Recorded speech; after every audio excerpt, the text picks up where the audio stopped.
माऊली रामकृष्ण हरी ते म्हणताल आज ही पूजा आहे. ही पूजा आहे फक्त वट सावित्रीसाठी. पण आपल्याकडे ऑफर आहे बरं का. ते म्हणताल ऑफर कशी आहे.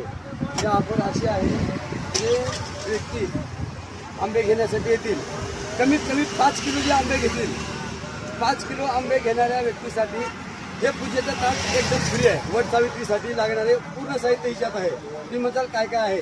हे आहे नारळ, हे आहे धागा वडाला, आणि त्यानंतर कुंकू आणि हळद, आणि त्यानंतर हे लागणारे साहित्य पूर्ण आहे. नक्की आपल्या स्टॉलवरती येणे. आणि हे आहे जम्पर पीस. हे सगळं साहित्य एकदम फ्री आहे बरं का. हे आंबा पूर्ण साहित्य एकदम फ्री आहे. आपल्या स्टॉलवर येणे आणि 5 किलो आंबे घेणे. 5 किलो आंबे घेतल्यानंतर हे पूर्ण साहित्य एकदम फ्री देण्यात येईल. आणि नियमानं आपली लागू आहे. आज आणि उद्या वट सावित्रीपर्यंत हे साहित्य आपल्याकडे आहे अवेलेबल. आणि फक्त तुम्ही म्हणताल 2 आंबे घेतले, 1 किलो घेतले नाही, फक्त 5 किलो आंबे घेतलेच पाहिजे. त्या व्यक्तीसाठी पूजेचं साहित्य एकदम फ्री आहे. नक्की या. वट सावित्रीच्या सर्वांना खूप खूप शुभेच्छा. माऊली रामकृष्ण हरी.